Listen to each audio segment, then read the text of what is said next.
존경하는 국민 여러분, 우원식 국회의장과 선배 동료 의원 여러분, 더불어민주당 원내대표 박찬대입니다. 2024년 12월 3일 22시 30분 대한민국 헌법이 유린당했습니다. 민주주의의 심장이 멈추었습니다. 그러나 우리 국민께서는 골든타임을 놓치지 않으셨습니다. 국회 앞으로 한달음에 뛰쳐나와 맨몸으로 계엄군 차량을 막아섰습니다. 국회를 봉쇄한 경찰에 항의하며 국회의원들과 보좌진의 국회 진입을 도왔습니다. 민주주의의 심장이 다시 뛰도록 심폐소생을 해주신 모든 분에게 존경과 감사의 마음 전합니다. 여러분이 민주주의를 살리고 대한민국을 지킨 주역이십니다. 노벨 문학상 수상자인 한강 작가는 소년이 온다를 준비하던 중 1980년 5월 광주에서 희생된 젊은 야학 교사의 일기를 보고 현재가 과거를 도울 수 있는가? 산자가 죽은 자를 구할 수 있는가라는 질문을 뒤집어야 한다는 걸 깨달았다고 합니다. 과거가 현재를 도울 수 있는가? 죽은 자가 산자를 구할 수 있는가? 저는 이번 12.3 비상계엄 내란 사태를 겪으며 과거가 현재를 도울 수 있는가라는 질문에 그렇다라고 답하고 싶습니다. 1980년 5월이 2024년 12월을 구했기 때문입니다. 2024년 12월 3일 23시 계엄사령부는 포고령 1호를 발표했습니다. 포고령 1호의 내용은 다음과 같습니다. 자유대한민국 내부에 암약하고 있는 반국가 세력의 대한민국 체제 전복 위협으로부터 자유민주주의를 수호하고 국민의 안전을 지키기 위해 2024년 12월 3일 23시부로 대한민국 전역에 다음 사항을 포고합니다. 1. 국회와 지방의회 정당의 활동과 정치적 결사, 집회, 시위 등 일체의 정치 활동을 금한다. 2. 자유민주주의 체제를 부정하거나 전복을 기도하는 일체의 행위를 금하고 가짜뉴스, 여론 조작, 허위 선동을 금한다. 3. 모든 언론과 출판은 계엄사의 통제를 받는다. 4. 사회 혼란을 조장하는 파업, 태업, 집회 행위를 금한다. 5. 전공의를 비롯하여 파업 중이거나 의료 현장을 이탈한 모든 의료인은 48시간 내 본업에 복귀하여 충실히 근무하고 위반 시에는 계엄법에 의해 처단한다. 6. 반국가 세력 등 체제 전복 세력을 제외한 선량한 일반 국민들은 일상생활에 불편을 최소화할 수 있도록 조치한다. 이상의 포고령 위반자에 대해서는 대한민국 계엄법 제9조 계엄사령관 특별조치권에 의하여 영장 없이 체포, 구금, 압수수색을 할 수 있으며 계엄법 제14조 벌칙에 의하여 처단한다. 이와 똑같은 포고령이 44년 전에도 있었습니다. 1980년 5월 17일 밤 계엄사령부는 포고령 10호를 통해 다음과 같은 7가지 세부 조치를 발표했습니다. 가. 모든 정치 활동을 중지하며 정치 목적의 옥내외 집회 및 시위를 일체 금한다. 정치활동 목적이 아닌 옥내외 집회는 신고를 하여야 한다. 단 관훈상제와 의례적인 비정치적 순수 종교 행사의 경우는 예외로 하되 정치적 발언은 일체 불허한다. 언론, 출판, 보도 및 방송은 사전 검열을 받아야 한다. 각 대학은 당분간 휴교 조치한다. 정당한 이유 없는 직장 이탈이나 태업 및 파업 행위를 일체 금한다. 유언비어의 날조 및 유포를 금한다.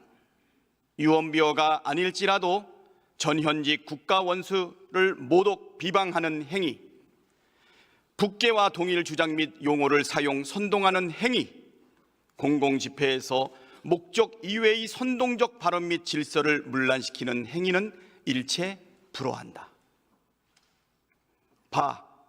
국민의 일상생활과 정상적 경제활동의 자유는 보장한다. 외국인의 출입국과 국내 여행 등 활동의 자유는 최대한 보장한다. 본 포고를 위반한 자는 영장 없이 체포, 구금, 수색하여 엄중 처단한다. 1980년 5월의 포고령과 2024년 12월의 포고령은 쌍둥이처럼 빼닮았습니다.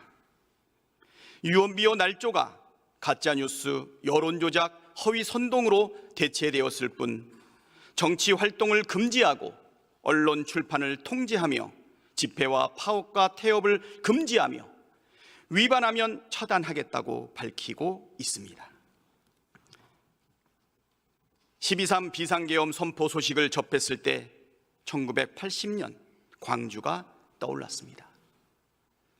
당시 계엄군은 계엄 포고령 위반을 빌미로 수천 명의 광주 시민들을 체포하고 연행하고 구금했습니다. 심지어 학살도 자행했습니다. 그러나 계엄군의 통제하에 놓인 언론은 광주의 비극을 단 한 글자도 보도하지 못했습니다. 민주주의를 위해 저항하는 광주 시민들은 불온한 폭도로 매도됐습니다. 만일 12월 3일 윤석열의 비상계엄에 분개하여 국회로 뛰쳐나온 시민들이 없었다면, 경찰 봉쇄를 뚫고 국회 담장을 뛰어넘은 국회의원의 숫자가 모자랐다면, 헬기를 타고 국회로 난입한 계엄군이 표결 전에 국회의원들을 끌어냈다면, 계엄군 지휘관들과 군인들이 부당한 명령을 적극 따랐더라면 지금 대한민국은 80년 5월의 광주와 다르지 않았을 것입니다. 국회는 포고령의 근거에 강제 해산되고 국회의원들은 계엄군에 체포되어 어딘지 모를 장소로 구금되었을 것입니다.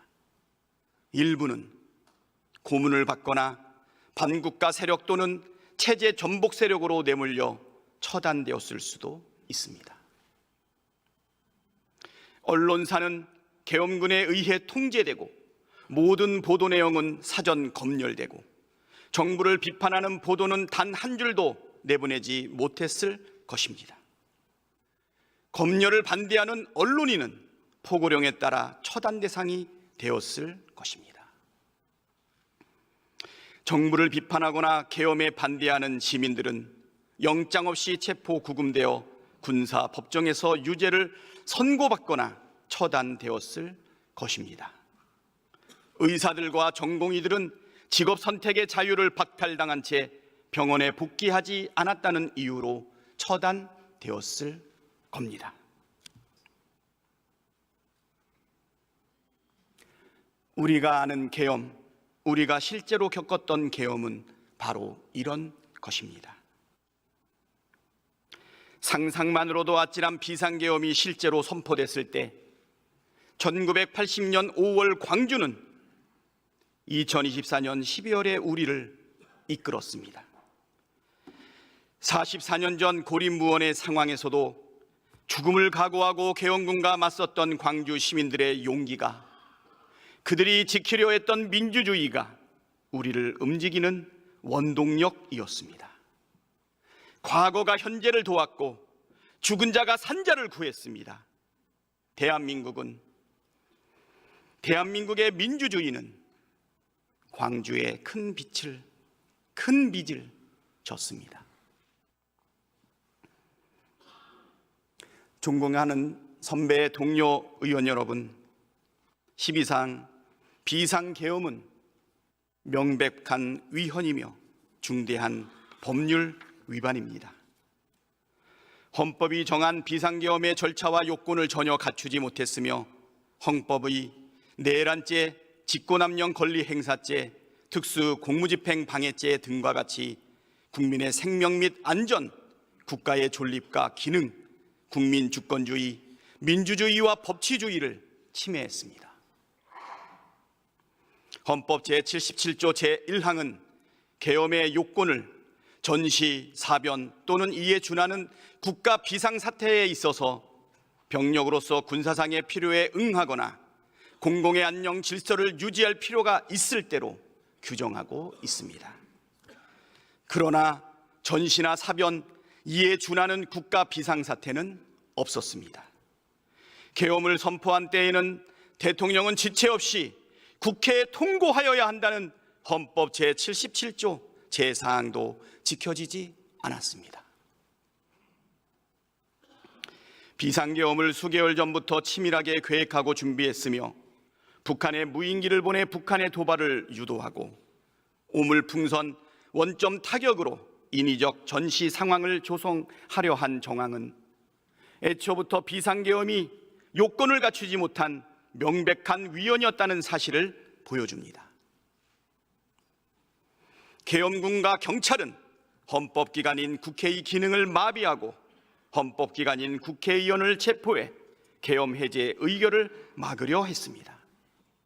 비상계엄이 선포된 뒤 경찰은 국회를 봉쇄해 국회의원과 보좌진의 국회 출입을 방해했습니다.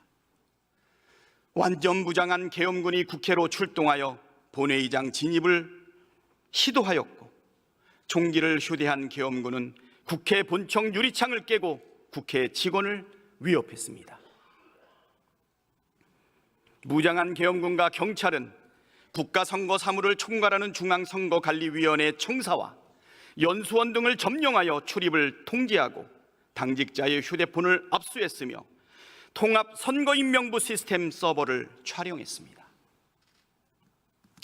계엄작전에는 최정예 북파 공작원이 투입됐으며 계엄군은 체포될 인사들을 수감할 장소를 물색했고 법무부는 체포될 정치인과 언론인 등을 수감하기 위하여 장소를 마련하려고 했습니다. 즉 12.3 비상계엄 선포는 위헌 위법할 뿐만 아니라 대통령이 자신의 권력을 유지하기 위해 군대를 동원해 국민 주권을 찬탈하고 행정 권력뿐만 아니라 입법과 사법 권력까지 장악하기 위해 벌린 내란 행위입니다. 윤석열은 이 내란을 진두지휘한 내란의 우두머리입니다. 윤석열은 특수전 사령관과 수도방위 사령관에게 전화를 걸어 상황을 직접 점검했고 국회의원 체포를 직접 지시했으며 위헌 위법한 포고령까지 직접 검토했습니다. 곽종근 특수전 사령관에게 비아폰으로 전화를 걸어 의결 정족수가 아직 다 안 채워진 것 같다. 빨리 문을 부수고 들어가서 안에 있는 인원들 끄집어내라고 지시를 했고, 홍장원 국가정보원 제1차장에게 전화를 걸어 이번 기회에 다 잡아들여 싹 다 정리해 라며 국회의장, 국회의원 등 정치인, 전 대법원장 및 전 대법관 등 법조인, 방송인, 시민사회 인사 등에 대한 체포를 지시했습니다. 경찰이 장악할 대상 기관과 인물이 적힌 문서를 경찰청장에게 하달하기도 했습니다. 존경하는 선배, 동료, 의원 여러분, 12.3 비상계엄 내란 사태로 무너진 헌정질서를 바로 세우는 것이 국회의 책무입니다. 윤석열은 12.3 비상계엄 내란을 일으켜 헌정질서를 마비시켰습니다. 헌정질서를 파기한 윤석열을 탄핵하는 것은 헌정질서를 회복하는 길입니다. 국회는 헌정질서 회복을 위해 헌법이 부여한 권한으로 윤석열의 직무를 정지시켜야 합니다. 이 길이 비상계엄 사태를 가장 빠르고 질서 있게 수습하는 방법입니다. 윤석열은 정상적 직무 수행이 불가능합니다. 12월 3일 위헌 위법한 비상계엄 선포와 12일 대국민 담화에서도 드러난 것처럼 극단적 망상에 사로잡혀 이성적 사고와 합리적 판단이 불가능한 상태입니다. 즉각 직무를 정지시키지 않는다면 또다시 어떤 무모한 일을 저지를지 알 수 없습니다. 당장 직무 정지시키는 것이 바로 국민과 나라를 위한 길입니다. 윤석열은 대한민국 최대 리스크입니다. 12.3 비상계엄 내란 사태는 우리나라의 경제, 외교, 안보, 국격에 큰 충격파를 가했고 지난주 탄핵이 불발하면서 위기는 더욱 증폭되었습니다. 다시 탄핵안이 부결된다면 대한민국은 회생 불가능한 상태로 진입할 것이 자명합니다. 미국을 비롯한 전 세계 자유민주국가들이 대한민국의 헌정질서 파괴와 민주주의 위기에 대해 심각한 우려를 표명하고 있습니다. 탄핵안을 가결함으로써 대한민국의 헌정질서와 민주주의가 정상적으로 작동하고 있음을 전 세계에 보여주어야 합니다. 국민의힘 의원 여러분, 마지막 기회입니다. 역사의 문을 뛰쳐나가는 신의 옷자락을 붙잡으십시오. 헌법 제1조 1항 대한민국은 민주공화국이다. 제1조 2항 대한민국의 주권은 국민에게 있고 모든 권력은 국민으로부터 나온다. 헌법 제46조 2항 국회의원은 국가 이익을 우선하여 양심에 따라 직무를 행한다. 민주공화국 대한민국의 일원으로서 국민을 대표하는 국회의원으로서 국가 이익을 우선하여 양심에 따라 찬성 표결을 해 주십시오. 국가적 위기 앞에